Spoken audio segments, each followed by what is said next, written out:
Akkam fedhen dubbadhaame akkam fedhen haasa'u. Chalamitiya maayen jenne lammi maan dhaggeeffanne. Saree guddisu osoon basoo guddise. Aduunni baansin cinkuu kiluusitti roorrisu.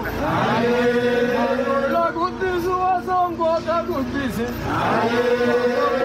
Turituu tooyni sitti roorrisu. Ammaan gowwaa guddisu osoon hayyuu guddise.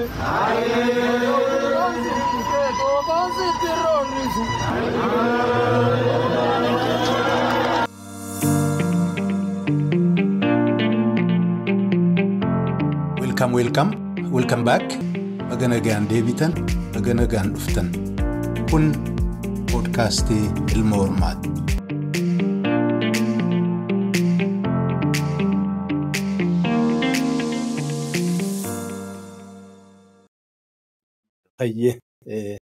Ashama Ilmaan Hormaa kam ooltan, kam bultan, akkam jirtu, nagaadhaa fayyaadhaa, jajjabaattu. Egaa gaaffii eessaa kaanee as geenye jettu sana quubsaadhaan deebii argamsiisuudhaaf jaallan garaagaraa qabsoo bilisummaa Oromiyaa keessa bifa adda addaatiin qooda fudhatan yeroo yeroodhaan affeeree waan ofii keessa dabarfatan waan qabsoo bilisummaa Oromiyaa keessa qaxxaamuree fi waan jaallan isaan waliin turan hojjetaa turan maraa ogaasiniin qooddataa jirra. Sanumatti fufuudhaa hadhas keessummaa kan biraa ganna dheeraadhaaf barbaadaa kan ture argadheen isinii qabadhee dhiyaadheen jira. Keessummaan kun Tigist Ayyaanoo jedhamti. Namni baay'een waltajjii qabsoo bilisummaa Oromiyaa keessa turtan biyyarraa dirree dhiyaarraa kaasee waajjira Gullallee biyya Keeniyaa biyya hambaa keessatti waltajjii Oromoo fi sossoo'insa uummata Oromoo keessaa dhabamtee waan turreef ni beektan jedhee yaada. Kanaaf egaa bakka jirtanitti jaalla keenya kanaaf kabajaa ulfinaa fi jaalala isii maluun simannaa akka gootan irra jabeessan isin gaafadha. Jaalla kiyya Tigist baganagaan dhufte dhiyaadhu waltajjiin keeti.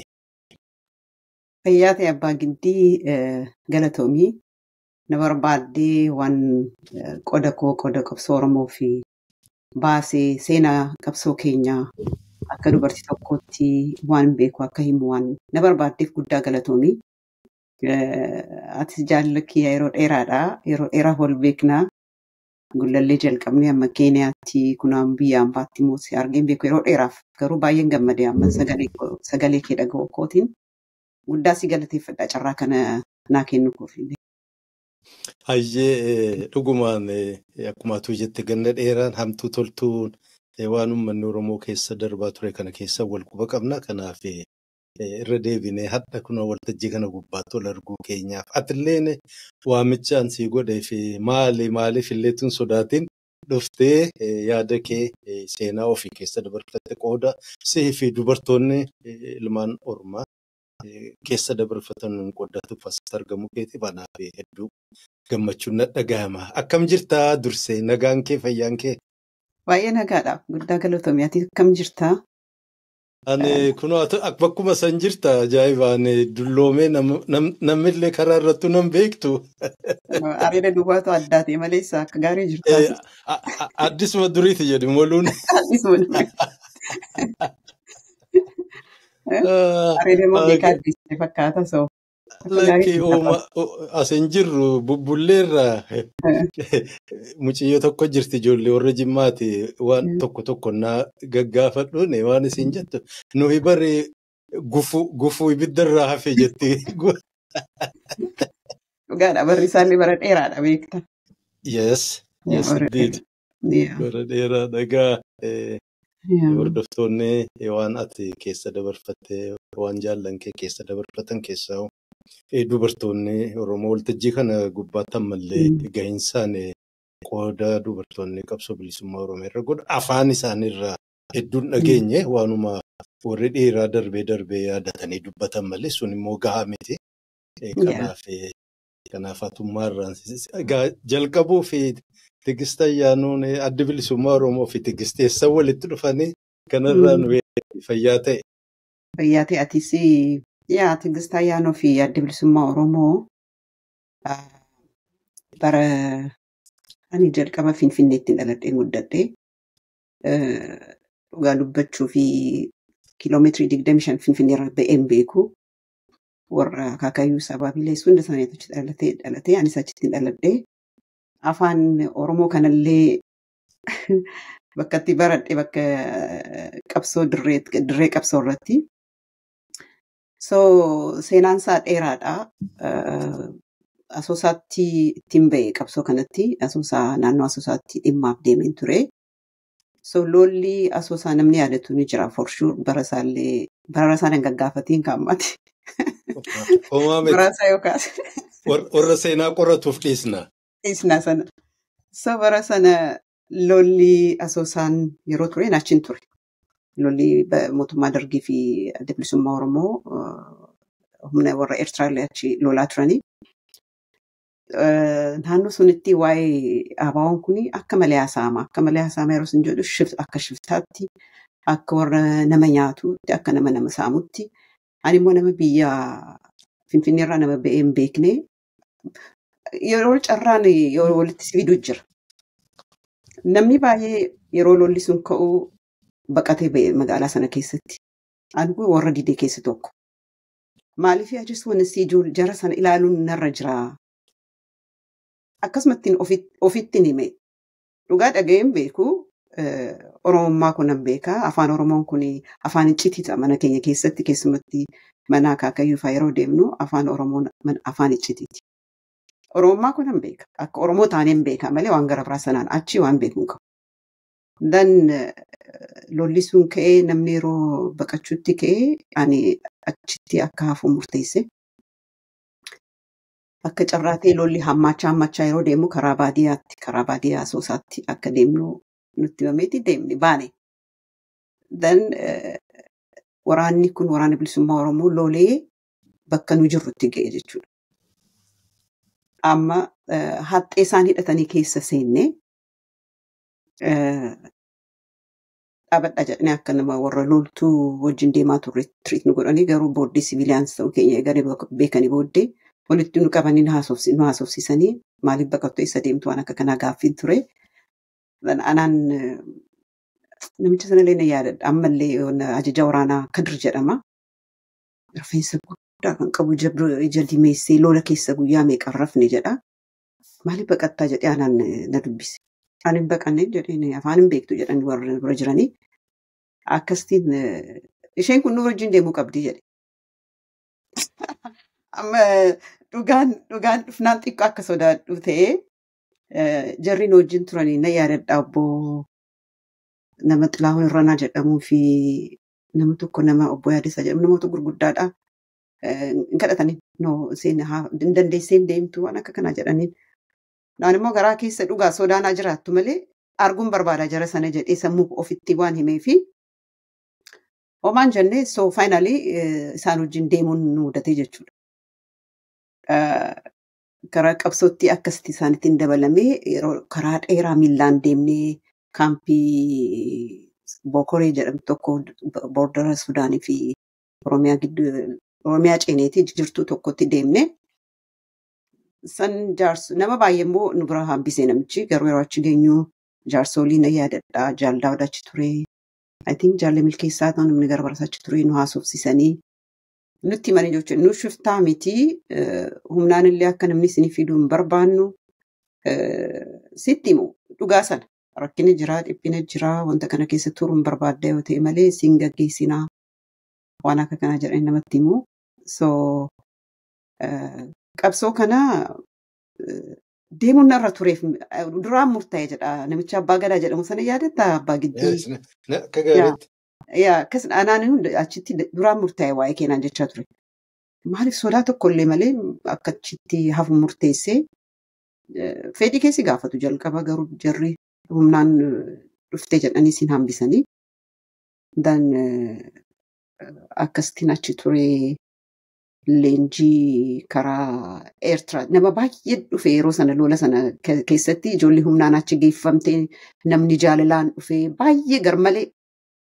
Kanaaf kaampii leenjii sun gahaa waan hin turree fi riisorsiis baay'een jiru irratti fakkaata. Walakkaan keenya Eertiraatti deemnee akka leenjifamu nutti murtaa'e. marsaa lama makiinaan deemee marsaa sadaffaa irratti anillee achi deemuun feene Eertiraa deemuun feene for some reason dubartii gaarii tokko Tsahaay jedhamtee ammallee wareegamtee jirti achi turte. She was the only one agartee kan dirree sanatti yeroo deemu jalqaba dubartii arge.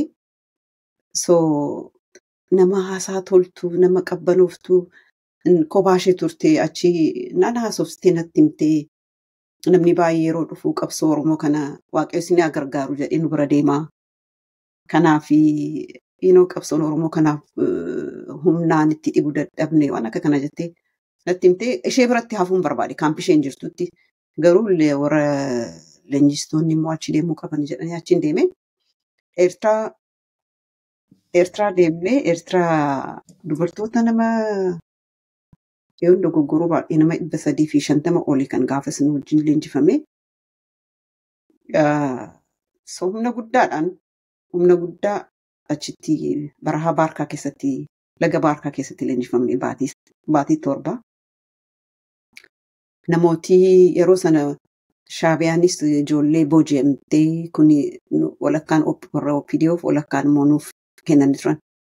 Isaanillee nu wajjin leenjii fudhatanii ijoollee baay'een arge ijoollee Finfinnee waraana keessa kan turanii karra booji'ama waggaa 8 waggaa 10 achi keessa turanii baay'ee miidhama guddaa kan irra ga'e. Isaan hundis nu wajjin leenjifamanii san baatii 7 booddee biyyatti deebinee jechuudha. Biyyatti kaampii keenyatti. Kaampii yeroo jalqaba dhufnu kaampii Beelmuguu jedhamu tokko achi dhufnee biyya keessa jaarsoliin achi jirti. Na yaadadha abbaa caalaan achi ture. Yaa'ii malkaan achi ture. Namooti baay'ee achi turanii yeroo sanas leenjifamtee eega dhuftee booddees si gaafatu fedhii kee. Dhugaa dubbachuuf dhaabni kun amma akkaatii jettu namni seenaa yeroo tolfatu.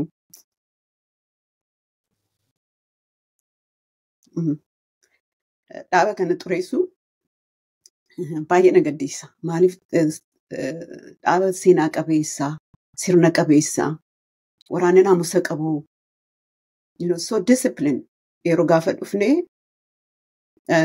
nu gaafatan.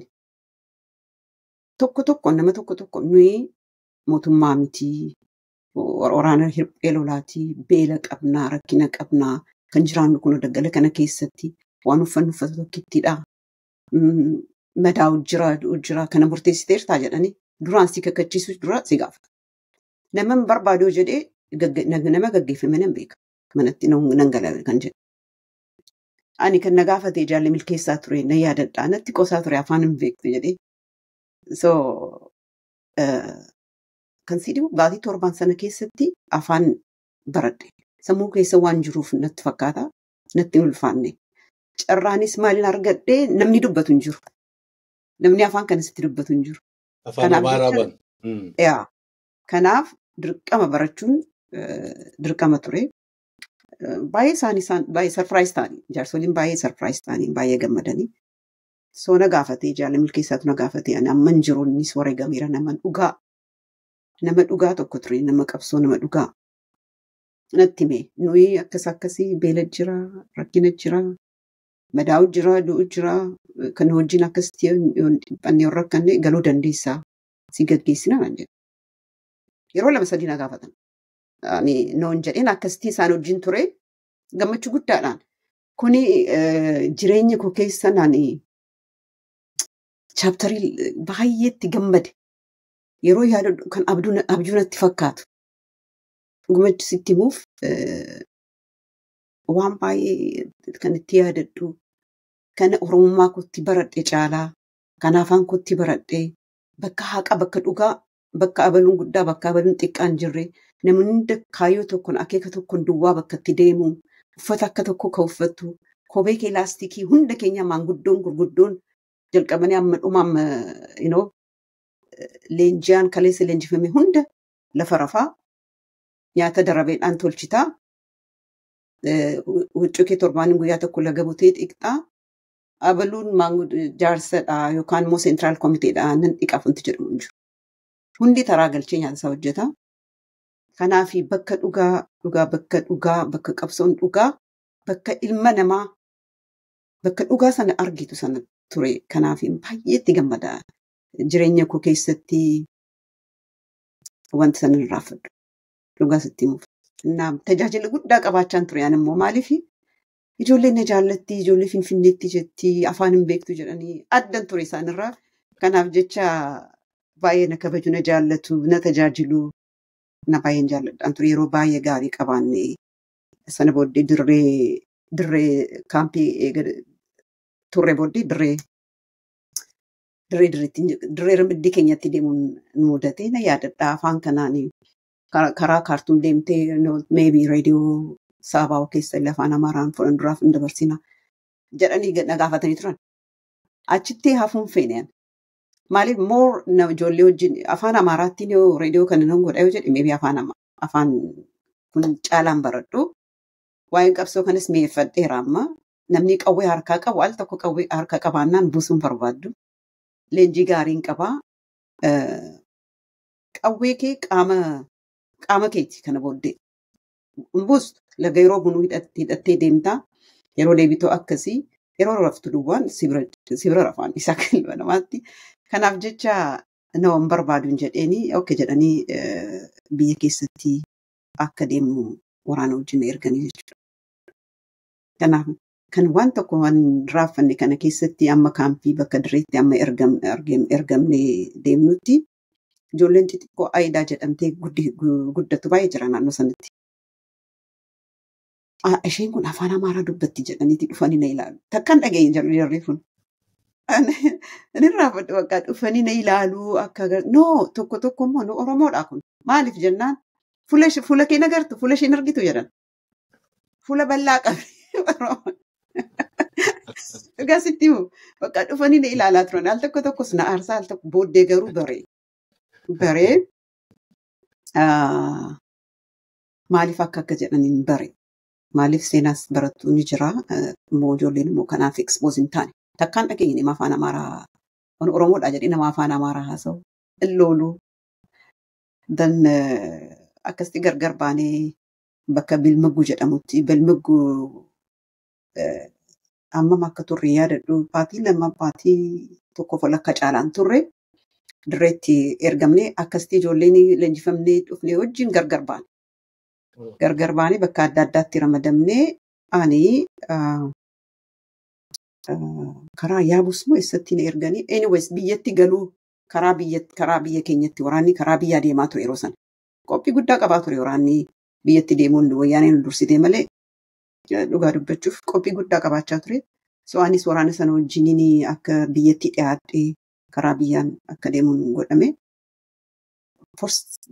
Agartee torbaan lama moo sadii hin deemne nuyi amma boordaritti makiinaan deemne sana booddee miilaan itti fufne yaadatta yoo ta'e hin beeku Finfinneetti yoo argite Gurbaa Caannee jedhamu innis wareegameera amma naannoo Arsiitti deemee wareegamee Gurbaa Saqqataa jedhamu abbaa Saglikoo ture innis wareegamee so namoota wajjin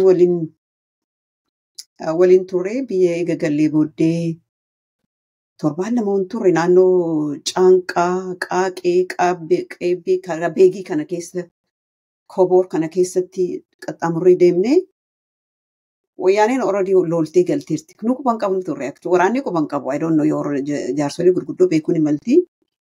Nuyi amma Qeebbee ga'utti nun dhageenye waraanni wayyaaneen biyya keenya akka galee jechuudha. Waraannis bobba'aa waan tureef kan keenyas.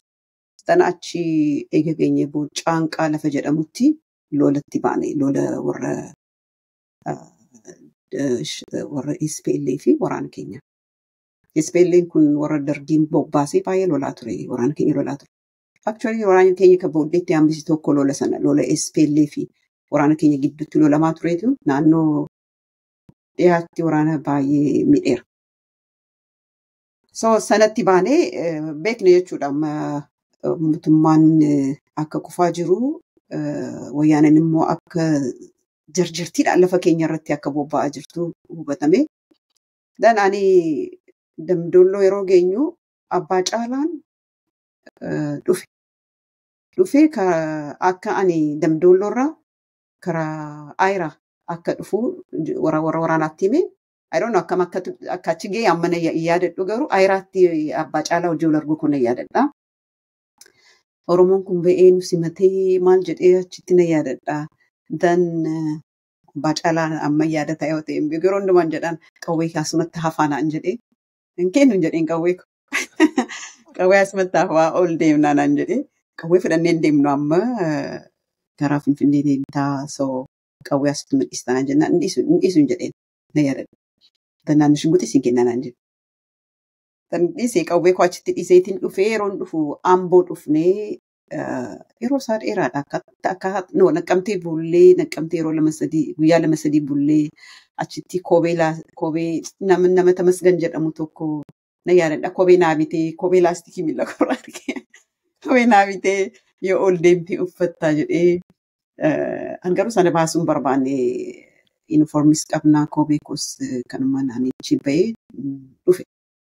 Amboo dhufnee Amboo yeroo dhufnu jaalleen cofaan abbaa biyyaan faan achi turanii namni dura ga'anii achi jiranii Amboos nama Amsaaluu jedhamu nama mandiitiinis warra yaadatta abbaa giddee Amsaaluu la Naayiroobii turuu inni wajjin Naayiroobii tureeraanni No. turre miti Amsaaluu xilaahuun ijoollee mandiiti. So innis achi ture isa wajjin mana sana mana kennanii guyyaa 2-3 achi bullee san Finfinnee deemnaa jedhanii torban tokko achiin taa'ee dhufe.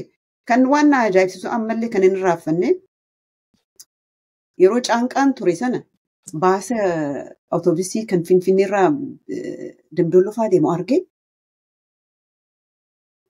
waan akka yaadani waa'ee biyyaa believe or not. Booddee baasni kun biyya Finfinnee deemaa miti maal jedhee yaadachuutti kee jechuudha. Amma Amboo dhufneesi Amboon amma akka fagoo ta'e illee Finfinneerraan beeku akkuma isin jedheetti bees hin beeku dhuguma oduun dhagaa maleessa.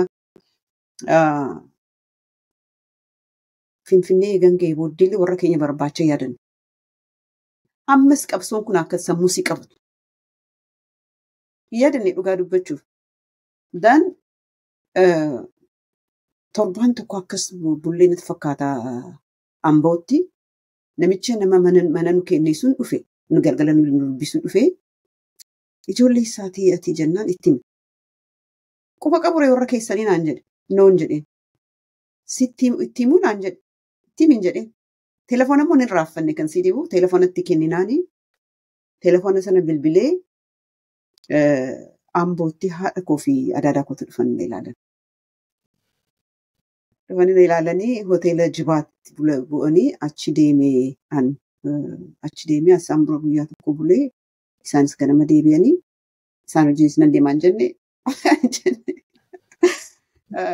baay'ee ishee dhibe haati koommaan shiftaadha maaliif duuteesti jedhanii isaanii akka irraanfachuu ta'aniiru si'a maaliif waan tokko waan irraanfadhe gidduutti yeroo leenjii fixannee yeroo deebinu I remember jaallimaa abbaan koo fi kaasni koo tokko jira karaa Red Cross na barbaadaa turan. Red Crossiin mucayyeen kun achi asoosaarra fudhatamtee isaan bira jirti maal jedhanii jaallimaan dhufee gaaf tokko abbaan keenya kosasaa jira xalayaa nu barreessi akka jiraachuu kee beeku barbaada warra Red Cross nu gaafatee naan jedhee xalayaa sana barreessa maal jedheen barreessaa jenna waan barbaade barreessi naan jedhe. Annagaadhaa garuu dhufuun fedhu maal waan akka kanaa jedheen barreessi. Hamilee gaafaseeti. Enerjii gaafaseeti. Sana na yaadadha. So yeroo sana booddeedha isaanis xiqqoo kan tasgabba'anii lubbuun jirti jedhanii warra Red Cross deebisaniif lubbuun jirti so fedhi isheetiin achi jirti jedhaniin. Sanaaf jecha haati koo yeroo na argutu achi shiftaadha akkasitiin boosistee waan akka kanaa jettee dhiisnee so isaanis galanii torban tokko ta'anii guyyaa tokko bulanii galan. Nu achi torban tokko achi turree Finfinnee qophii ture. Finfinnee simannaa guddaa yaadataa for sure. Simannaa guddaa Gafarsaatti miti kan nu eege namni. Gafarsaatti nu eeganii namni Oromoo akkas baay'atu jiraatti hin quban qabu.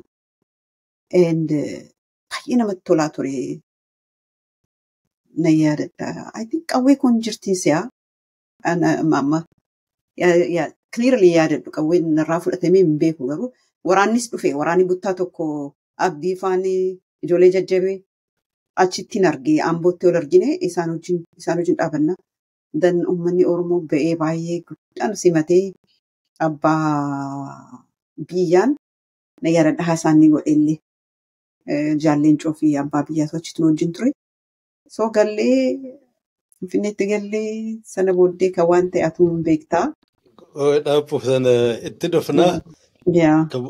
Ka dirree kana muuxannoo kee irraa mallee namni baay'een waan dhagahuu barbaadu ijoolleen durbaa jiraachuu mala egaa nama shaggaritti akkaatu nu himte shaggarii dhalatee guddatee yogguu asoosaa turte sanas umriin kee ammallee qarreedhuma jiruudhaaf hunda haaraa sana keessaa bahanii dirree keessaa immoo riphee loltuu ta'uun jiruunsaa akkuma atu himte uffatan qabdan saaniteeshin waan barbaachisaan hin jiru ijoolleen durbaas jalqaba irratti kan biraan jirtu kana akkam ture gaafta akkamiin chaalenjii kana hunda irra aante akkamiin illee qaamni kee sammuun si fudhachuu danda'e dafee.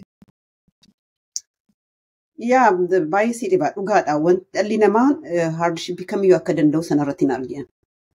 Maaliif akkasiin jedheetti ani ba'een beeku waan akka kanaas na mudataa jedhee yaadeen beeku waan akkana keessas nan seenaa jedheen beeku. Baay'ees immoo hin jirtu ijoolleen durbaa achitti ka argite. Numarratti leenjii sanarratti ijoolleen durbaa baay'ee kan leenjifamte. Hundi nama wal fakkaatu nama muuxannoo hin qabne. Akkasiin jedheetti dubartiin Tsahaay jedhamtu suni baay'ee na jajjabeessite. Baay'ees nama rarte yeroo ishee argu. Akka nama miidhamee jirti kophaa isheeti. So innoon dirqamee namni tokko duwwaatu dirqama qabaa miti qabsoo kana naan jette. Namni dhufee hundumaa waaqayyo isin haa gargaaru jedhee nurraa isee deema. Kanaafi qancaree hafee qabsoon kuni seenaa ishee natti himte jechuudha. Isheenis barsiistuu turtee boordararraa akkasitti boordararraa isaan achitti dabalamte. So it's not easy qabsoon Oromoo dubartiin keessa dabarte. Garuu akka laayyootti ilaalamaa jira. Dhugaa dubbachuuf baay'ee akkuma ati jettee dhiirri waa'uma isaanii haasa'anii dhiisu malee fookasiin arganne qabsoon Oromoo dubartiin qabsoo Oromoo keessa turte. Not only dirree keessa warra jiran hin ta'in abbootii mana isaanii qabsoo yeroo deemanii ijoollee warra guddisanis qabsoo keessa jiran. Dubartoota gurguddoo warra hidhaa keessa turan waggaa 10 waggaa 10 meeqa namni yaadatee jiraata akka dhugaa dubbachuuf takka qabsoo keessa turanii bar isaanis. Dubartii dirree qabsootti bakka baqaatti nama Oromoo warra keessumsaa turan isaanis qabsoo keessa turan dubartoota immoo. Garuu yeroo baay'ee dubartiin hin faarfamne qabsoo bilisummaa Oromoo keessatti na argamu jajjaboo ajajaa waraanaa hawwii kan jedhamu tokko afaan hin raffadhu dhugaa sitti himuuf. Baay'ee jabduu makiinaa guddaa tokko ture Majruus jedhaniin guddaa makiinaa Jarman tokko nyaata meeshaa lolaa waan akka kanaa fe'eeti. Dubartiin sun minaan yeroo fe'amee dhufu makiinaa sana bira dhaabbattee ceekuu ishee irra bosona. Jabina ishee sitti himuu hin danda'u. Ajaja waraanaa guddaa ajaja cibraati natti fakkaate hundi goggoroo baata. Baay'ee jabduu ijoollee jajjaboo baay'ee ture ijoolleen naannoo Kobor fi naannoo Beegii kana dhuguma namni seenaa qoratee baasuu qaba. Ijoolleen durbaa naannoo sana turte qabsoo kana keessatti hirmaannaa isheen qabaachaa turte. Namni baay'ee garuu hin haasa'u. Chaalenjii guddaa qaba akkaatu jettee dubartii ta'anii qabsoo Oromoo keessatti dirree lolaa keessatti isnaat izii garuu akkuma isin jedhetti namni dhalli namaa bakka naannoo isaa fakkaachuu itti ulfaatu. Keessumatti dubartiin naannoo ishee fakkaachuun itti ulfaatu. Kanaaf chaalenjii sana namoota wajjin ijoollee sana wajjin ijoolleen baay'een isaanii akkuma koo haaraa waan ta'aniif garaagarummaa nu qabnu meebi afaan akka gaariitti dubbatu afaan Oromoo. Kanaachi rakkina sanaaf isaaniifillee haaraa ture. Kanaaf baay'ee natti hin ulfaanne dhugaa dubbachuu jaalala isaan na agarsiisaa turanii amma yeroo laga buunu ana akka bishaan baadhu natti dhiisanii turanii dhugaa dubbachuuf nyaata adurra tolchinaa nyaata sana natti dhiisanii turanii akkaan godhu. So waan sana yeroo argitu hin irraanfattu. Dafee hin irraanfadhe qananii biyya keessa turee fi dafee addaatti godhee garuu yeroo yaadadhu baay'ee garaan na cabaa maaliif nama baay'eetti miidhame. Ani amma dubartoota baay'ee kan wajjin turanii mucee tokko Xaaliyaan jirti. Ijoollee lama tokko Deenmaarkaatu waan akka kanaa jirti. Biyya keessa warra jiran na yaadadha intala tokko abbaan Ameerikaadha. Haati immoo Oromoodha. Ijoollee turte baay'ee nurraa'u yeroo achi fidanii na jala ciistii turte Eertiraatti. Amboosii yeroo hundumaa amboosii ishee jajjabeessuu yaala. Amma yeroo hundumaa sammuu keessa turte. Akkam taate jedhee. Dhiyoo kana garuu argee abbaa giddi lubbuun jirti. Yaa hidhaa turtee maal turtee amma naannoo Adaamaa kana jirti. Intala gara biraas kan nama wajjin leenjifamtee garuu qondaalummaadhaan ajaja waraanummaaf kan leenjifamtee ni booddee haftee intala Tigist Geetahuun jedhamtu. Isheenis dhiyoo kanan argee lubbuun jiraachuu ishee. Kanaaf ijoollee baay'een dhumteerti. Garuu namoota akka kana yeroon argu immoo yeroo hundumaa sammuu keessa deddeebi'a ijoolleen kunis jirti jedhee nama ijoollee dubartoota baay'ee. Garuu amma dhiyoo kana hoggaan kun ijoollee kana lamaan argee. So namni sun hundatti wareegamee namni sun hundatti rakkatee yeroo baay'ee garuu dubartiin akka qooda hin qabnetti ilaalama. Kanaaf baay'ee na gaddisiisaa. Chaalenjii isaa jabaa ta'ullee dubartiin garuu naannoo ishee fakkaachuu hin dandeessii waan ta'eef anis sana keessa akkasitti dabarsiisan jechuudha. Ayyee barakaa argadhu jaaltii Tigistee. Hordoftoota yoo afaan keessatti tiijii jedhee afaanii na bahee waan ganna dheeraaf namni isii beeku tiijii waan jennuuf malee kabajaaf ulfina sii dhowwuufii miti. Kanaaf egaa jaaltii Tigist baga jiraattee nu gammachiiste. Barri fagaataan naa dhufu waa hundinuu irraanfatamaa. Gariinis waan kana kan hin beekne fa'aa keessatti as dhalataa guddataa deema. Seenaafuu akka nuuf ta'u amma dirree turreen dafeellaa addaabtu godhee qaamnis qalbiinis na baree fedhiis waan qabduuf haa ta'u immoo gaafa sana waan nyaattan amma namni hin beeku jarri kun maal nyaatee jiraate maal uffattanii jiraattan bishaan dhugdan eessaa fiddanii isin dhukkubuu dawaa akkamiin argattanii kana maalirraa yaadattadha. Yaanoo akkuma isin jedhetti baay'ee wal fakkaannee jiraanna. Waan uffata namni hundatu uffata tokkichi qaba.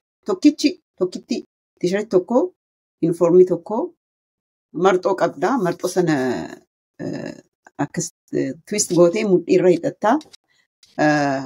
Koddaa tokko qabdaa kan bishaan itti waraabdu. Kubbaayyaa tokko qabdaa. Hafata tokko jira. Hafatni suni si wajjin deema yeroo hundumaa. Dachaastee ganama daddachaasteeti xiqqeessee dachaa akkatti dachaasanii jira. Leenjirra si agarsiisanii isa akkatti baattu ofii hojjettee marxoo kee asirratti hidhattee koddaa bishaanii xiqqoo fi kubbaayyaa tokko namni hundatu sana qaba. So uffata keenya wal fakkaataadha. Gaafa facaasaa of bireekii keenya. Gaafa sana deemtee marxoo sana uffattee uffata sana miicca. Tokko caalaa immoo hin qabdu yoo sirraa dhume immoo siin kennama jechuudha. So namni hunda waan wal fakkaatuu fi hin yaadattu waan unnecessary waan ta'e tokko hin yaadattu. Waan bishaan yeroo Eertiraa turre tokko kan si dhibu jarri suni we were not happy yeroo achi turre san. Amma yeroo yaadu maaliif akka akkas godhaa turanillee na yaadadha. Baarkaa sana keessatti ijoollee booji'amtee nu kennanis hin jenne bishaan hin qonnu. Bishaan fageessanii qotanii bishaan baasnee muka qoraan bilchaanitti bilcheessinu gurree maal jenneeti torbaan lamaas teenye ammas nu buqqisanii bakka biroo nu geessan. Maybe part of leenjii ta'uu danda'a. Garuu bishaan fageessee qottee booddee osoo itti dhimma hin bahin bakka biroo deemnee immoo ammas akkasuma gochaa ture. Isaanuma hojjechaa turre jechuun hin danda'an gama kootiitti. Dan biyya keenyatti eega gallee booddee dirree keenyatti bishaan lagumaa dhugna. Laga jira. Bishaan qulqulluudha dhugaa dubbachuu fi fagaattee gaara keessa waan jiruu fi bishaan hammeenya hin qabu. Nyaata immoo nyaatni namni hundatu nyaata wal fakkaataa nyaata. Amma akka ammas ittiin fakkaatiin waraanni kunillee baay'ee disipiliinii qaba. dhaabni kunillee very disciplined dhugaa dubbachuuf. Ati tala durbaa taatee chaalenjiin hedduu jiraachuu ni malaa jedha namni amma fakkeenyaaf miti seerri seera. Ani of course sagliin sana keessatti dubartii duwwaa miti sagliin dhiiras ol keessa. Abbaa sagliin kun amma dhiira ture fakkeenyaaf. Dubartii lama saglii tokko keessa maybe dhiira 8 akkas jiraachuu ni mala. Garuu wanti waan ati yaadattu illee hin jiru. Waan foonii waan ati yaadattu illee hin jiru dhugaa dubbachuuf. Yoo jiraate illee adaba guddaa qaba waan akka kanaa. Kanaaf jecha namni baay'ee of eeggata hin yaadattu illee most of the time. So yoo dhukkubsan anna yaadadhaa. Dhaabni kun dhaabna humna qabeessa ture bara. Dhaaba dhugaas ijaarmee gaarii qabaachaa ture. Amma 91 daggala sana keessaa amma ba'utti seera amma babbadutti qabeenya guddaa qabaachaa ture. Naannoo Sudaan kana keessatti lafa tokko nan raaffadhee qabeenya guddaa qabaachaa ture. Makiinota huccuu agartee gargaarsa kan dhufu karaa Jarmanirra dhufu namni keenya uummata keenya ka'alarra ergu oraan achitti sosocho'aa ture. So ani beelmugguu sanatti baay'ee na dhukkubee ture fakkeenyaaf ni jira hospitaala kilinikii wayii jirti. Qabbannee faama dubartiin qabbannee jedhamtu fa'aa faranjittii sana achitti na argee Dr. Trumaan achi ture al tokko. Namooti hakimoonni ijoollee leenjifamtullee baay'ee jirti. So qoricha busee waan akka kanaa duraanuu si kennama. Yoo si dhukkubame amma tokko akka amma tajaajiltuu nama jira. Fiibarii hamaa tokko na qabatee na yaadadhaani lafa qotanii fiibariin dhaamuu dide. Lafa qotanii cirreecha keessa bishaan guutanii achi keessa naqaa. Cirreecha natti guutanii sana booddee bishaanti naqaa turan. Na yaadadhaan irraa fudhu. So guyyaa 2-3 booddee na wayyaa'e baay'ee fiibarii hamaa ture dhukkuba kan baay'ee na dhukkubne sana booddee illee so hin argannaa turre. Buseedha kan namni sodaatu sanaaf qorichi jira. Sin dhukkubullee.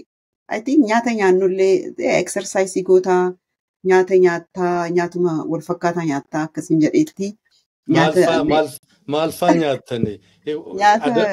Adamsitanii ajjeestanii nyaattammoo adamsuun yoo bobbaateedha. Bobbaa yoo deemtee yoo daggala keessatti adamsanii nyaachuun nama jira.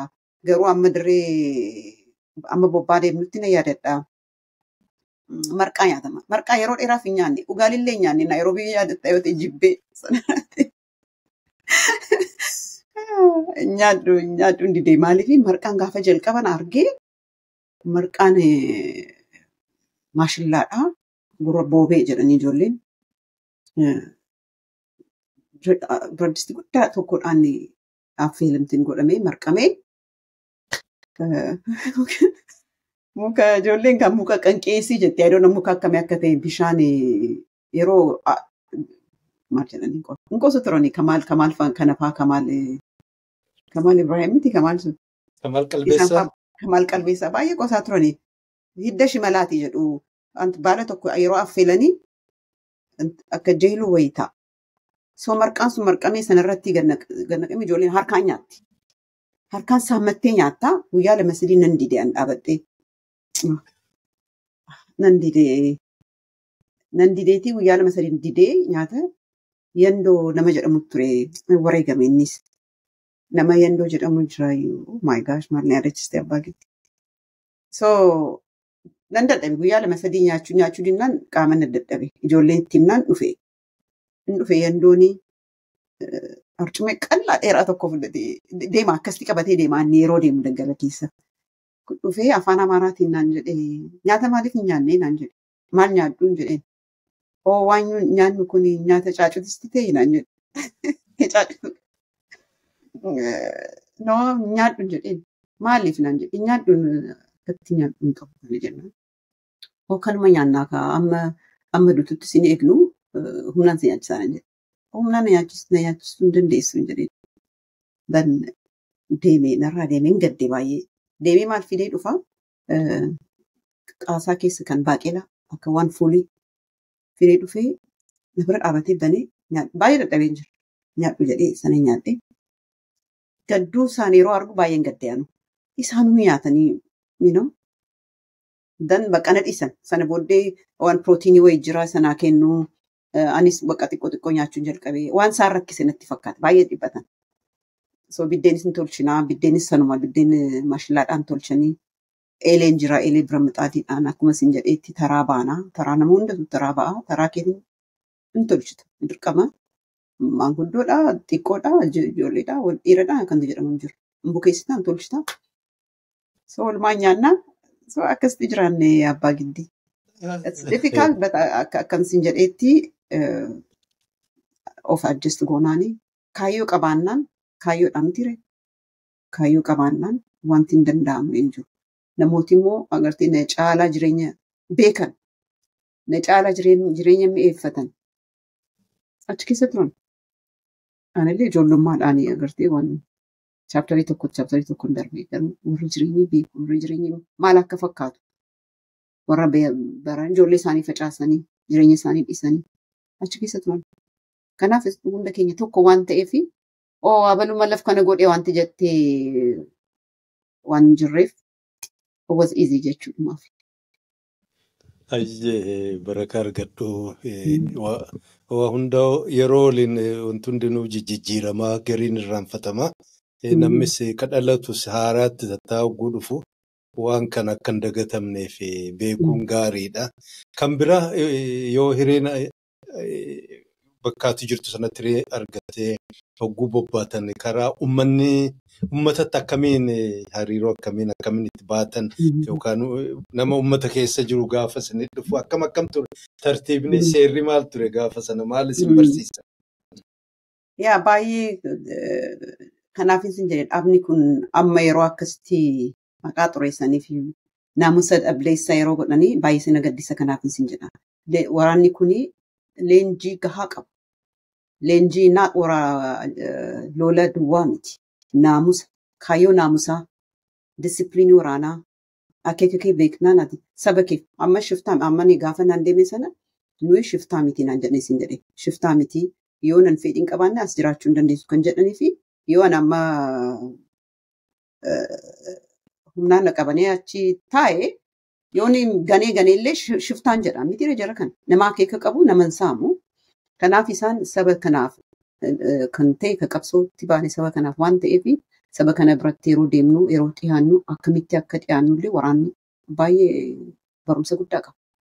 Kanaaf jecha uummanni illee baay'ee hawwiidhaan si eega. Atillee bishaan kubbaayyaa tokko fudhachuu hin dandeessu yoo fedhii isaa ta'e maleessa.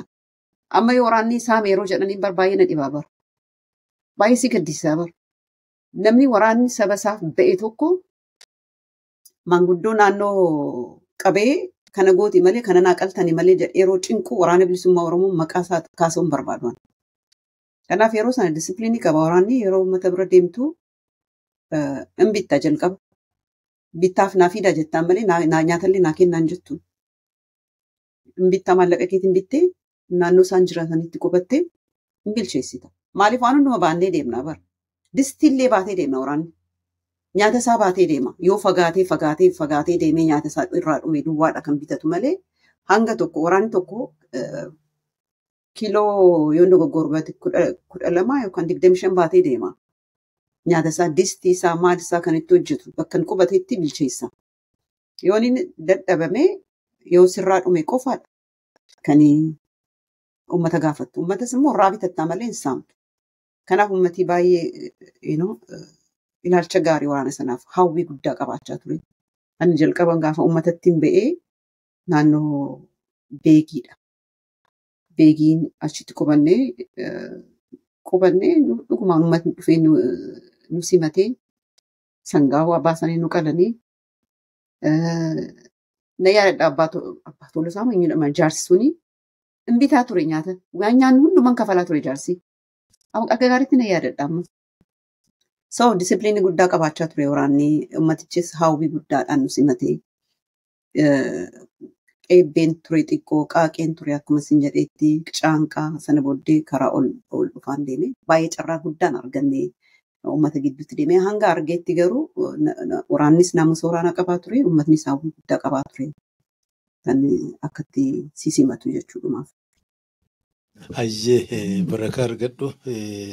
Jaltigist baga jiraatte nu gammachiiste laafaa miti gannis fagaataa jira namnis biyyarraa fagaatee biyya namaa hogguu jiraatu sammuun namaa waan hedduun qabama waan hunda tokko tokkoon yaadatu laafaan ta'u. Ijoollee dubaraa fi dubartii ni yaadatta magarii isaanii maqaa nu dhodhofteetta ammoo ka biraa ka yaadattu yoo jiraate seenaafuu gaafa san ka waliin bu'aatu waliin leenjii keessa waliin. Kan yaadadhu guddaan hawwii sana ni yaadadha baay'ee jabina isheen dinqisiifadha. She was very serious baay'ee jabdu intalaati. Jaallannee intala jedhamtu. I don't know jaallanneen yoo wareegamtee jiraatte hin beeku. Iseen akkatti yaadadhu qaba. Gaafa Eertiraa dhufnee gaafa leenjittee dirreetti eega bobbaanee booddee iseen nama waraana keessa turedha. Nu dura baay'ee waraana keessa nama turedha. Waraanuma keessatti hin argee dirreetti hin argine. So nu warra nu simatu dhufee keessa ni simatee achi dirreetti nu geessu warra dhufeedhaa seenii. Osoo deemnu nuyi makiinaa tokko guutu karaa yaabus jedhama bakka deemaa jirre beelmagurra kaane yeroo deemnu SPLN kuni haaxxee hitee nu eegaa turte jechuudha. Akka jaalleen akkatti yaadadhu waan yaadachiisteef sana kaasuu barbaade. Haaxxee hitee nu eegdi makiinaan keenya boombii isaan awwaalanii irratti dhaabate. Makiinaan manjirtu guddaan suni soogidda fe'ee deemaa jira. Soogidda uummataaf geessaa jira. Nyaata keenya irra jira. Nama baay'eetu nama 12 13 akkas taana natti fakkaata. Leenjii haaraadha. Isaan nama 2 qofa abbaa saglii fi jaallannee qofa warra waraana keessa ture malee nu leenjii haaraadha. Waraanatti baanee hin beeknu ganaa. Dan makiinaan ulkee dhoo baay'ee sagalee guddaadhaan dhohee gabbuuneetii bakka qabadhaa jedhanii nu bobbaasanii teenyee halkan. Makiinaan humna guddaa waan qabu baay'ee rukutamee fuuldura isaa xiqqoo rukutame. Dan ijoolleen hin beekte Qataanii fi mucayyoon jaallanneen waraanni SPL'dha kan akkas godhu ammasuma jiranii haaxxee isaanii keessa jirra.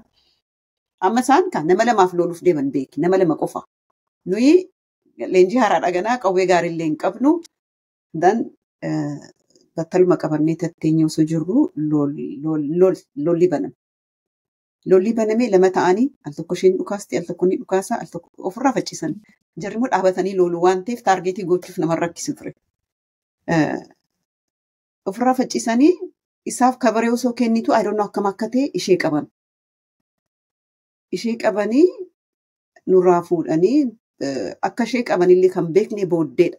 Egaa faffaca'e namni faffaca'e ganama anis intala Birhaanee jedhamtu jirti amma naannoo Gaambeellaa jirti jedhanii hidhaa keessa baay'ee dararamte.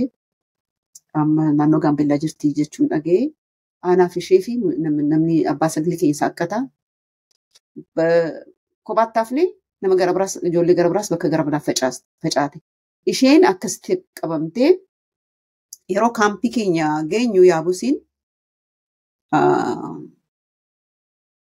isheen hin jirtu achi geesseerti seeni.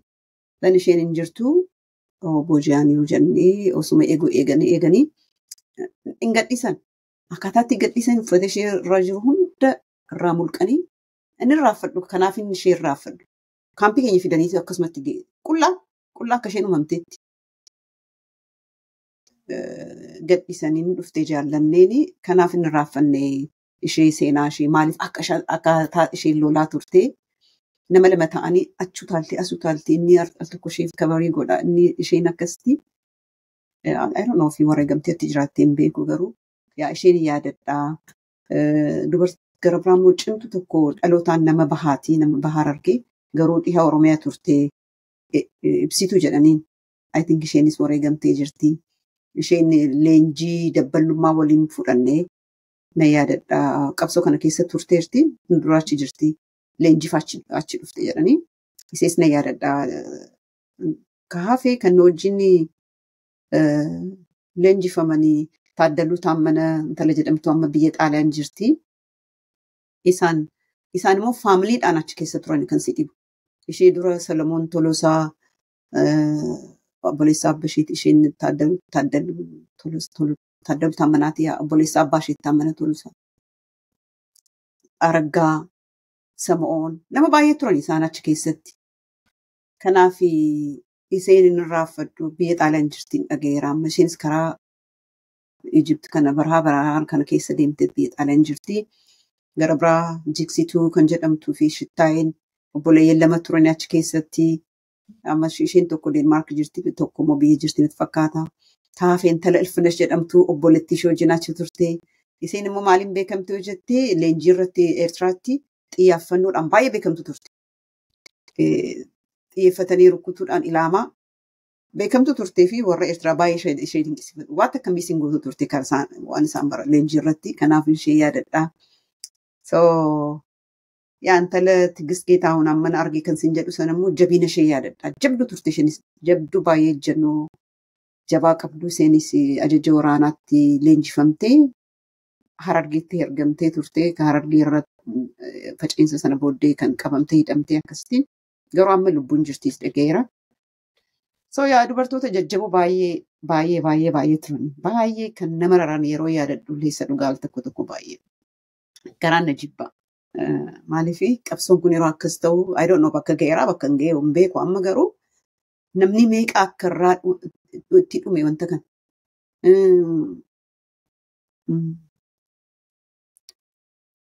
Nama meeqa akka dhume ani mataan koo umrii koo kana keessatti namoota an beeku kan dhuman yeroo yaadadhu baay'ee isheen na gaddisiisa. Innaa qabsoon immoo yeroo bakka garaa keenya illee yoo hin geenye wanti darbe yaadachuun baay'ee barbaachisaadha. Keessumatti qooda dubartiin qabdu qabsoo kana keessatti namni baay'ee yaadatu waan ta'eef baay'ee garaa nama jibbaa. Dhugaasti yaadatu.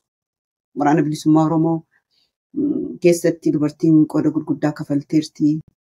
Akkuma isin jedheetti mana hidhaa keessatti dubartoota abbootii manaa isaanii qabsoo deemanii ijoollee guddisuuf qabsoo irra warra turanii. Bakka biyya baqaatti dubartoota nama baqatee dhufee kan suutaa turan akka Faaxumaa Galmoo fa'aa yaadattaa yoo ta'e. Amma dubartiin tokko Ashaa Qaqallee jedhamti duuteerti. Amma dhiyoo kana duute. Isheen sagalee bilisummaa Oromoo sagalee reediyoo Oromoo kan jalqaba Somaaliyaa keessatti moo eessatti? Amma isheen fa'aa guyyaa tokko namni yaadatee dubbisee jira. Namni ishee waa'ee ishee dubbatu jira. Isa kanatu baay'ee si gaddisiisa. Kanaaf immoo qabsoon kun illee kan baay'ee tarkaanfachuu dadhabe kanaaf na fakkaata. Qooda dubartiif baay'ee hin kennu. Ilaalcha gahaa hin kennanii fi ta'us lubbuun jirraa kun abbaa giddii warra darban immoo akeekaaf waan ta'eef yaadattee dhuma dhiistaa. Waan baay'ee na yaadachiste garuu. Ulfaadhu jaaltigiste dhugaadha. Hawaasni qabsoon bilisummaa Oromiyaa ganna dheeraa hadhaa gaggeeffame kunis hawaasa hunda qooda keessaa fudhate. Sababa garaa garaatiin akka nuyi waan qabsoo kanaas waan ofiis waanuma seenaa uummata kanaa himnu xiqqoo guutuu ta'e waan nama quubsaa miti garuu hir'ina kana suutuma suutaan guutuun dirqama keenya.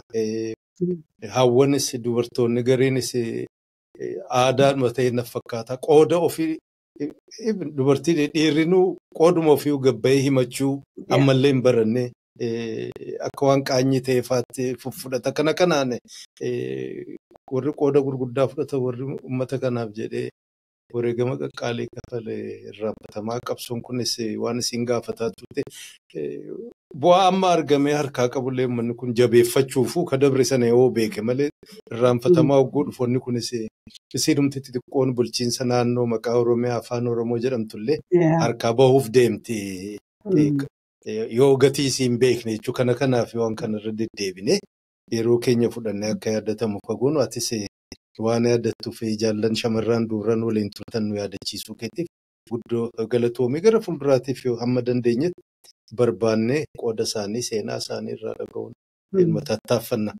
Egaa dirreen akkasiin dargin islama mootummaan abbaa irree abbaa fedhe yoo taate kufuunsiin ooltu hojii isiitti si kuffisa. Shaggar seenamee jaaltigiste achi qabsoon dirqamne kamtummoo si mudate akkam ture?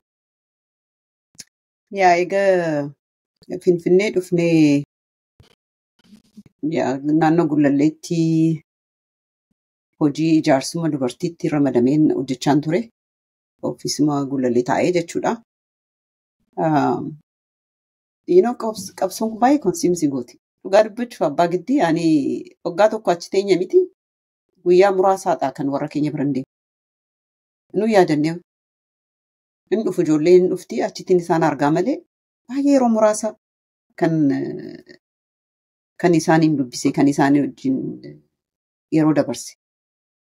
So ijaarsa dubartooratti hojjechaan ture yeroo achi turres yeroo gaarii ture yeroo gabaabaa ta'u maleessa baay'ee yeroo mi'oftuu Oromoon bakka itti wal baree caalaa agartuu Oromummaan maal akka fakkaatu kan argine eenyu Oromoodha eenyu Oromoo miti kan itti barree an Oromoodha bakka itti jedhametti akaakayyuun koo Oromoodha anis Oromoodha bar jennee bakka itti wal barree waan ta'eef it was just a beautiful time. Isas baay'isee yaadadha seenaa jireenya koo keessatti waan hin raaffatamnedha kan wanti Gullallee keessa ture jaalalli Oromoon waliif qabaachaa ture. So humna Oromoon qabullee bakka itti mul'atee ture.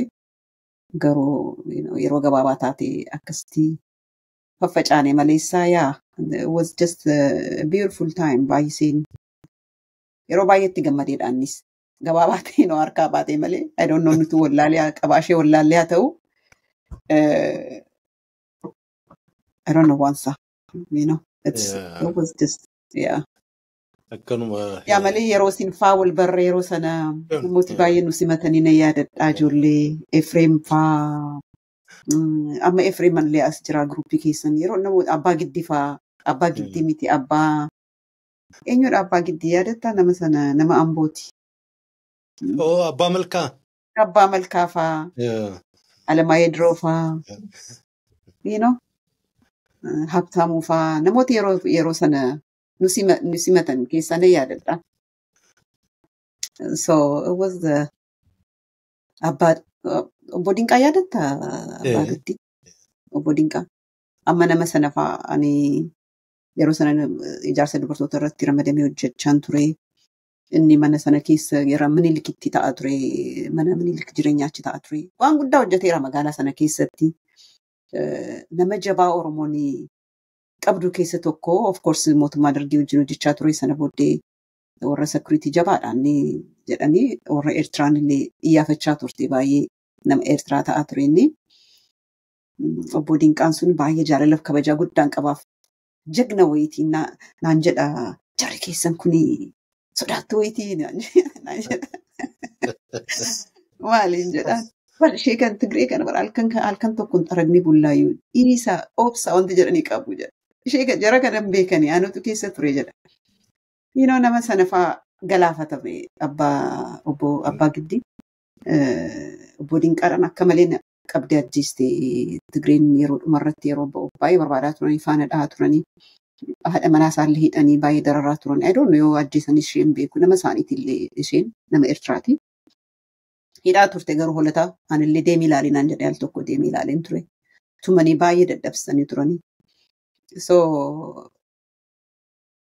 akkasitti ajjeesanii isallee yeroo baanuu yeroo faca'insa sana booddee qabanii karaa Amboo kana gaara Falfinash qabanii hidhanii qabanii ajjeesanii obbo Dinqaa. So nama hin raaffanne keessa tokko isaa namooti baay'ee baqqaa namooti jajjaboo Oromoon yeroo sana hoomishte akkasumatti akka abjuutti harkaa faca'ee baay'ee ture. Namooti akka kanaallee baay'ee dhabe. Sana booddeellee kan dhume atis hin beekta walumaan beekna. Namooti babbeekamoo namooti naggaadota qabeenya qaban namooti Oromootti siqan hunda fixxe Tigreen. So qabsoon kun as akkati jetteetti akka salphaatti waan ga'e fakkaateeti. Waanuma qabnu waanuma harkaan qabnu akka hin dhabne nama yaaddeessa. Malee it was a beautiful time Gullalleetti illee. Nama baay'ee bakka itti wal baree. An saba koo baay'een jaalladha saba kana Oromoo kana baay'een jaalladha dhugaa dubbachuuf. Namooti baay'ee bakka itti wal baree namoota gurguddaa jaalalaaf kabajaa qabuuf Oromummaadhaan qofa. Kanaaf yeroo bareedaa ture isin jechuudha. Ayyee barakaa argadhu yoo fedhii kee taate amma biyyaa bahu dhufe erga biyyaa bahamee egaa qabsoon bifa hedduu qabaatu himaa turte. Egaa qabsoo hawaasa Oromoo akkuma uummata jiraatu sana keessatti tattaaffiin garaagaraa godhamaa ture. Gannis dheeraadha. Biyya Ameerikaa kanas dhufteetta. Naannoo namni Oromoo heddummaatu kana keessa jijjiirataa turte. Muuxannoo sanarra waan nuun qoddattu yoo jiraate. Yaa biyyaa ba'uun faca'insa dhufee sana booddee nama gulalee sana keessatti nama dhumarratti kan ba'e anaanatti fakkaata. Gadhiisumaan dibbii dallaa sana keessa. Manni Minilik bakka jiraachaa tureen cufamee sana booddee manni tokko ture Bulgaaraa Embaasii naannoo Bulgaaraa Embaasiitti ijoolleen cuun achi ture yaa'iin achi ture. Ijoolleen waraanaa hanga tokko achi keessa turte. So anis achiin ture faayina dhumarratti garuu dhokachuutu dhufee mana firaa fa'aan dhokadheen bulaan ture. Anyhow yeroo baanu Saddiq fayyaadatta Saddiq mucaa ajaja waraanaati. Dhubee jedhaniin as jira amma abdiin innis warra jajjabe keessa tokko ture. Isaan achi waan turanii fi isaaniin biyyaa baasuun osoo biyyaan ba'in akka baanu dhabne jechuudha. Baasuun nurra ture yaa'ee irratti hojjechaa ture dubartiin tokko nu gargaarte karaa Keeniyaatti baasne isaaniin. Keeniyaa baasne eega isaan ba'anii booddee ba'an. Keeniyaan dhufee isaan gaggeessuu waan irra turee fi dhimma dhumaatti isaan achi ture. Isaan gaggeessee Keeniyaan dhufee Keeniyaatti immoo waraanni baay'een cabee achi ture actually. Baay'een karaa adda addaatti nama baay'ee karaa Harargeetti namni baqatee achi jira waraanni. Namootni baay'ee waraanni dhugu waan ta'in deeggaroota warra turan. Roorrooma Tigireen kaasteerraa namni baqatee baay'ee achi ture. So anis dhufee achiin gahee kan si dhibu dhufee torbaan tokkoon ga'een Saddiqii fi Abdiin illee ol deebi'anii. Abdiin illee booddee deebitee dhuftee jira ammallee lubbuun jiraas jira. Saddiqiin garuu galaafattee jirri. Saddiqiin naajjeestee kabaan achi ture yaadattaa yoo ta'e kabaa dhaqqabdeerta ati. Naqqabna. Kabaan ajaja waraanaa guddaa ture dirree dhihaa keessatti nama baay'ee qooda guddaa qabu. Faamiliidhaan achi turanii nama 4-5 ta'u obboleeyyan. Naannoo Koborii fi Beegii kana yoo iyyaafatte obboleeyyan Saddiq amma kaazinoota isaa maal isaa Kamaal fa'aan fira. Ijoollee Kobor nama baay'ee dhume qabsoo kana keessatti Beegii fi Kobor dhugaa dubbachuuf. Ammallee kan darara baay'ee irratti ta'aa ture. Amma waggaa 6 kana keessattuu ijoolluma naannoo sanaa, uummatuma naannoo sanaa. Dargin illee baay'ee itti roorrisaa ture. So ijoolleen suni nama baay'ee dhume abbaa giddi. So kabaan nama ejjennoon tolu meeshaa gurguddaa kana baazuqaa kana akkasitti baatee akka waan xiqqoo tokko baatee nama walii gadi deemu. Obbolaa 2-3 achi keessa qabaachaa ture dubarii dhedheeroodha hunda isaanii. Innis hindu'ee wareegame. Ol deebee dhumarratti eegannuu Naayiroobiitti dhufe Naayiroobiitti ol argineerraa nuyi. Ol deebee karaa Sudaasin taa'u jedhee karaa Sudaan deemee dhumarratti hindu'ee jechuudha. Kanaaf akkuma ati argiteetti qabsoon biyyaa baqaa qabsoo miti. Achi dhufnee nama baay'ee achi ture. Anis nama tokko, atis nama tokko. Namooti achi keessa waliin turre kan wareegame akka jaaboo fa'aa yaadadha. Nama jaaboon nama beegiitinnis. Dhalootaan nama beegiitii nama harka qalleeyyii guddisee tokkicha amma obboleetti isaanii jirti. I don't know wanta kanarratti yeroo baay'ee dubbatti. Awurooppaa kana jirti bakka isheen jirtu biiftuu kan jedhamtu diimtuu tokko. Baatee baay'ee mormaa turte. Amma argeen beeku. Biiftuu jedhamti. Websaayitii qabdii feesbuukii kanarratti haa ta'u yeroo baay'ee nan argaan ture. Booddee ijoolleen jirti. Ijoolleen naannoo sana gaafannaan obboleetti isaatiin aan jedhani. So akkasitti nama akka jaaboofaatti dhabne waan hin taanetti yeroo sana. Kanaaf jaaboon gullalleettiin beekaa achi dhufee immoo achi nama tattabataa. Nama barataa nama akka kanaatu wareegame sana booddeellee jechuudha. Qabsoo eega baanee booddeellee wayyaanee boordarii amma boordarii Moyaaleetti deemteeti achitti du'e gurbaan suni. So qabsoon kun naafne kan uummatni Oromoo akkuma ati jetteetti wareegama gurguddaa kafale ijoollee isaatti. Baay'ee akka qosaatti as hin geenye. Akka qosaatti namni as ga'e hin jiru. Akka qosaatti fakkaachuun mala nama hin beeknetti. Garuu miti. Namooti aan beeknu dhibbaan lakkaa kanaan beeku kan oduun dhaga'e miti kanaan beeku ijaan beeku kan dhuman. Kanaaf qabsootti yeroo nama qoosu namni yeroo qoosu namni akka malee yeroo ilaalu baay'ee na gaddisiisa. Dhaga'ullee hin fedhu baay'ee qalbii cabu dhugaa dubbachuuf. Anuu ragaadhaa ka'a. Nama akka milkeessaa gadaafaa dhabame.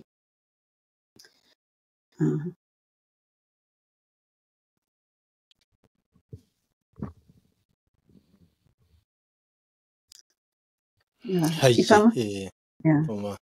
Nama akka yandoo lammii fa'aa agartee nama jajjaboo kabaa fa'aa dubartoota akka jaallannee fa'aa hawwii fa'aa mastaawat fa'aa almaas fa'aa ijoolleen na wajjin leenjifamte.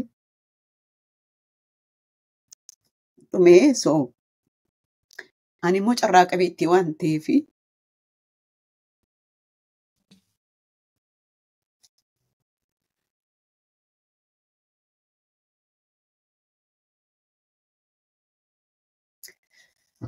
ifama abbaa giddii waan na yaadachiiste. Yeroo isaa dheeraadha. Waan ture ugguu yaadatan qalbiin namaa akka inni ta'u. Ati dirqamallee isaan yaadachuu dhugaa dubbachuuf. Maaliif lubbuu isaanii kennanii warra isaanillee bakka isaan bu'anii beekan. An garuu carraa ayyaana qabeettiidha kan hin jedhu tokkoffaa qabsoo kanatti hirmaachuu. Lammaffaa immoo lubbuun taa'ee wanta kana arguun koo samtamis waa'ee jedhee gaafadhullee baay'ee gammada. Waa'ee isaanii akkasitti kaasee dubbachuu danda'u. Nama 2-3 miti kan nu wajjin leenjifamne nama 350 ol siin jedheera. Nama qubaan lakkaa'amudha kan lubbuun jiru. Kan kana dura kan na wajjin kanaan beeku qofa. So kan isheen karaarra qabdee ajjeeste kan wayyaaniin kan deeggaraa dhaabaati jettee ajjeeste isa dhiisnee kanaan beeku ijoolleen aan beeku nama muraasaadha kan lubbuun jiru. So qabsoon kun akka qosaatti as hin geenye. Sin dhiisu immoo nan dhiisaallee hojjettillee sin dhiisu biyya baqaa Naayiroobii irraa as dhufnee biyya kana keessatti eega dhufnes takkaa gad hin teenye. Hawaasa kana keessatti akka hawaasaatti dhaaba kana keessatti akka miseensa dhaabaatti miseensa dhaabaa ta'e yeroo dheeraaf walumaan jirraa. Akka hawaasaatti immoo boordii kana keessatti yeroo 2 filamee tajaajileeraa akka dubartiitti akka dubartiitti. So yaa qabsoon kun sin dhiisu al tokko keessa seennaan sin dhiisu bakka amma geenyummoo yeroo argitu al tokkos na gaddisiisa al tokkos immoo waanuma argite qabatte immoo sanarratti waa gochuu wayyaa jedheen of jajjabeessa. Maleessaa yaa. Hayyee Tiqist baga jiraatte nu gammachiiste. Egaa kana caalaa sin cinquu gara fuulduraatti hadha guyyaa duraatti sagantuma kanaa akka inni oofatu quban qabdu sirraa dhagaheen jira. Gara fuulduraatiif immoo waan nurraa hafee fi waan sirraa barbaannu dhaga'uuf jiraanna. Ammoo tuu nagaa jedhee wal dhaammannee addan deemin dura egaa kunoo jaallan hedduu yaadatte wareegama qaqqaalii kafalame atu ijoollummaa kee irraa sanad dabarsitee haga dhaallee ittuma jirta. Qabsoon bilisummaa Oromiyaa egaa akka namni hedduun hawwu sana bakka sana gahe jedhanii afaan guutanii dubbachuu baatanis akkuma jennu gaafa sanarraa hadha uummanni Oromoo wayyaadha. Oromoo maal jedhanii namaa himuun hin barbaachisu. Biyyi isaas akkamii namaa himuun hin barbaachisu. Seenaa isaanuma beeka. Afaan ofiitiin qallattu gabbattuttiin hojjetamaa jira, ittiin baratamaa jira. Kana hunda laaltee warra gamas rakkoon mudates wal obsuu wal baadhachuu dadhabiinsaan waan uuman kana mara wal bira qabdee hogguu laaltu tigist ayyaanoo galgala hogguu raftuu waan qabsoo kanan na yaadattu wanni si gammachiisu. Wareegamni hagana ta'u jaalla nama maqaa dhoofte ka maqaan dhoofne hedduu kattu wareegaman kana laaltee kanan nu gammachiisaa jettee kasi raffisu maali? Amma walumaa galattu deemsa qabsoo Oromoo kana immoo laaltee bakka hawwamu sana bakka kaleessa abdatame gahuu dhabuu sana waggoo argumu maali ka xiqqoo si gaabbisu akkaati gaabbitu ka godhu ka qalbii si cabsu maali? Yaa dhugaadha. Qabsoo wareegama hedduutti kafalamuu bakka nu barbaaddu sana yoo hin geenyellee waan argannee ni qabna dhugaa dubbachuuf yoo ta'e sunillee qosaan hin dhufne. Reediyoo kanattuu carraa anafaatii afaan keenyan kan akkasitti dabarsuu danda'u nu carraa tokkodha. Reediyoo afaan Oromoo, televezyiinii afaan Oromoo bal'inaan akkasittiin haasa'amuu danda'u nu carraa tokkodha. Innis calluma jedheetti waan kaleessa waan barbaadanii nu kennanii miti. Sanaaf nama baay'ee wareega guddaa kafaleera akka nama Haayilee Fiidaa afaan kanarratti nama beekaan lafti sun uumte keessa kan ture namichi tokkicha sababa kanaan kan dhabama godhan. Kanaaf waan salphaatti hin dhufne afaan keenya lafti Oromiyaa jedhamtu Oromiyaa jedhanii haasa'uun afaan nummiti afaan alagaadhaan lafa Oromiyaa jedhanii haasa'uun dirqama nama afaan barachaa jiran. Amma dhiyoo kanaan gurbaa tokko Tigree tokko hiriyaa kiyyaadha isheen mucayyoon jaartiinsaa biyyarraa dhufee isa dubbisuu deemnaan ijoollee mucaa isaatiin afaan Oromoo dubbisii jedheen afaan Oromoo beekaa jennaan dirqama mana barumsaan baratanii jedhe Finfinnee keessatti jechuudha. Sigalee akka nu haala dhageenyus miti dubbiin kun amma hin barannaa jedhe hin barattu dirqama fudhachaa jiran. Private schoolidha beeki. Kanaafii wanta kanallee waan salphaatti dhufee miti. I was so happy waan akka kana yeroo dhaga'u. Gurbaanillee positive ture maal qabaaree barannis yeroo jalqaba xiqqoo nu rakkisee ture garuu amma fudhannee jedhe. Sigalee kunuu waan tokkodha. Laaliga ijoollummaa keetii fi ijoollee hadhaa kana. Yaa sin jedhaa bara dhugaa sitti muuf. Kanaafii ani afaan kuni mana keenyatti afaan icciiti ture. Mana akaakayyuu koo yeroo deemuun dhagaa sunu. Afaan icciitii yeroo nurraa waa dhuksanii dubbataa turanii malee namni ittu saalfachaa ture ni ture namni afaan kana dubbachuuf. Officially mee dhorkamaa ture ni ture.